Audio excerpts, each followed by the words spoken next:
Ողջույն սիրելի հետևորդներ, եթե այսօր քեզ հարցնեմ, ինչ պետք է անի մարդը, որպեսզի փրկվի, շատերդ կպատասխանեք, պետք է շատ բարի գործեր անի, պետք է երբեք մեղք չգործի, պետք է պարզապես կատարյալ լինի, պետք է արժանի լինի Աստծուն։ Եվ հենց այստեղ միլիոնավոր մարդիկ հոգնում են, որովհետև խորքում մտածում են, ես երբեք չեմ կարող այդքան լավը լինել։ Բայց ինչ կլինի, եթե ասեմ, որ Պողոս Առաքյալն այս հատվածում հայտարարում է մի հեղափոխական ճշմարտություն։ Աստված քեզանից չի պահանջում բարձրանալ երկինք, նա չի պահանջում իջնել անդունդները, որովհետև Քրիստոսն արդեն արել է այն, ինչ դու չէիր կարող անել։ Փրկությունը ավելի մոտ է, քան դու կարծում ես, գուցե նույնիսկ այնքան մոտ, որքան քո սեփական սիրտը։ Մովսեսն օրենքից եկող արդարության մասին գրում է. ով գործադրի նրանով կփրկվի։ Իսկ հավատից եկող արդարության մասին այսպես է ասում. մի ասա քո սրտում ով է երկինք ելնելու, այսինքն Քրիստոսին իջեցնելու, կամ ով է անդունդն իջնելու, այսինքն Քրիստոսին մեռելներից վեր հանելու։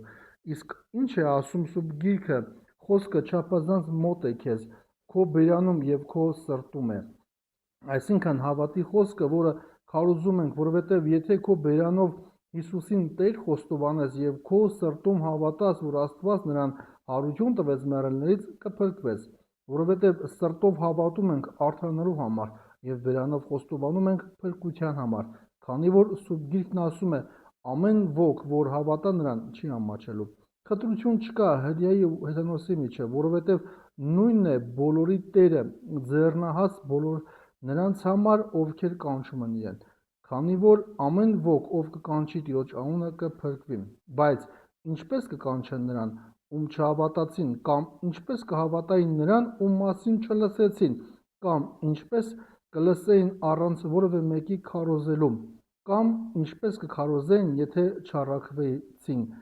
Ինչպես որ գրված է, որքան գեղեցիկ են ոտքերն ավետարանիչների, որ խաղաղության ու բարության ավետիսն են տալիս։ Բայց ոչ բոլորը հնազանդ եղան ավետարանին։ Եսային ասում է. Տեր, ով հավատաց մեր քարոզությանը։ Հավատը, ուրեմն, քարոզությունը լսելուց է, և քարոզությունը Քրիստոսի խոսքից։ Ամեն։ Սիրելի հետևորդներ, առաքյալն օրենքի արդարությունը և հավատի արդարությունն է կարևորում։ Պողոսը երկու ճանապարհ է ներկայացնում։ Առաջինը՝ արա և կապրես, երկրորդը՝ հավատա և կփրկվես։ Սա չի նշանակում, որ գործերը կարևոր չեն, այլ նշանակում է, որ գործերը փրկության պատճառը չեն։ Դրանք փրկված մարդու պտուղն են։ Ծառը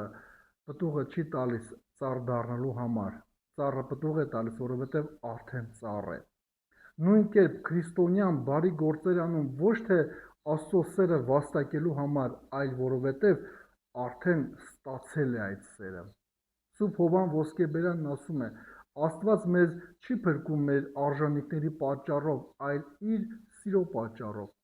Պողոս Առաքյալը գրում է. մի ասա, ով կբարձրանա երկինք, այսինքն ով կբերի Քրիստոսին ներքև, և հետո ով կիջնի անդունդը, այսինքն ով Քրիստոսին մեռելներից կբերի վեր։ Ինչ է սա նշանակում։ Մարդիկ հաճախ մտածում են, եթե ավելի հոգևոր լինեի, կամ եթե ավելի արժանի լինեի, կամ եթե ավելի սուրբ լինեի, կամ սրբակենցաղ լինեի,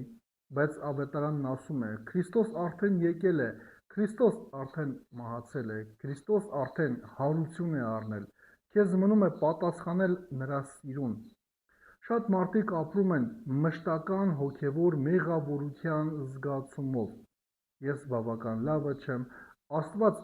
ինձ երբեք չի ընդունի, ես շատ սխալներ եմ արել, այսինչի կորստի համար ես եմ մեղավոր, բայց ավետարանն ասում է. Քրիստոսը եկավ հենց այդպիսի մարդկանց համար։ Խոսքը քեզ մոտ է, ասում է հեղինակը։ Սա հատվածի ամենագեղեցիկ նախադասություններից մեկն է։ Խոսքը քեզ մոտ է քո բերանում և քո սրտում։ Աստված հեռու Աստված չէ, նա անհասանելի Աստված չէ, նա մոտ Աստված է։ Երբեմն մարդիկ ամբողջ կյանքում փնտրում են Աստծուն հեռավոր վայրերում, մինչդեռ նա արդեն կանգնած է նրանց սրտի դռան առջև։ Սուրբ Եփրեմ աստորին ասում է. Աստված ավելի մոտ է մարդուն, քան մարդը ինքն իրեն։ Եթե բերանով խոստովանես, Պողոս առաքյալը երկու կարևոր բառ է օգտագործում. սրտով, հավատալ սրտով, խոստովանել բերանով։ Ինչու երկուսն էլ, որովհետև իրական հավատքը միայն մտքի համաձայնությունը չէ, այն կյանք փոխող վստահություն է։ Եթե սիրտը լի է Քրիստոսով, բերանը նույնպես չի ամաչի նրա անունից։ Այսօր հեշտ է քրիստոնյան լինել եկեղեցու ներսում, ավելի դժվար է լինել քրիստոնյա աշխատավայրում, համալսարանում, հասարակության մեջ, ընկերական շրջապատում, սոցիալական ցանցերում վերջապես։ Սուրբ Օգոստինոս Երենելին ասում է. այն, ինչը սիրտը իսկապես հավատում է, կյանքը վերջապես արտահայտում է։ Չկա տարբերություն հրեայի և հույնի միջև։ Սա առաջին դարի համար հեղափոխական գաղափար էր։ Փրկությունը հասանելի է բոլորին, ոչ միայն ընտրյալներին, ոչ միայն կրթվածներին, ոչ միայն բարեպաշտներին, այլ բոլորին։ Սա ավետարանի գեղեցկությունն է։ Քրիստոսի խաչի մոտ բոլորս նույն մակարդակի վրա ենք։ Հարուստը, աղքատը, գիտնականը, անգրագետը, երիտասարդը, տարեցը, ով որ կանչի Տիրոջ անունը կփրկվի, ինչպես խոստում է տալիս իրականում։ Ինչպես կհավատան, եթե չլսեն, հանկարծ ասում է առաքյալը եւ խոսում քարոզության կարեւորության մասին։ Հավատքը պատահաբար չի ծնվում, այն լսելուց է ծնվում։ Սա հատկապես կարևոր է մեր օրերում։ Աշխարհը լցված է նորություններով, կարծիքներով, աղմուկով, բայց մարդու հոգին շարունակում է ծարավել Աստծո խոսքին։ Գուցե Աստված հենց քեզ է կանչում լինել այն մարդը, որի միջոցով մեկ ուրիշը կլսի իր խոսքը, ավետարանը։ Սուրբ Հովհան Ոսկեբերանն ասում է. Աստված կարող էր անմիջապես խոսել բոլոր մարդկանց հետ, բայց ընտրեց մարդկանց միջոցով խոսելու ճանապարհը։ Հավատքը լսելուց է, ասում է առաքյալը։ Սա հատվածի գագաթնակետն է կարծես։ Հավատքը լսելուց է, իսկ լսելը Քրիստոսի խոսքից։ Ինչու է սա կարևոր։ Ինչով որ լցնում ես քո միտքը, դա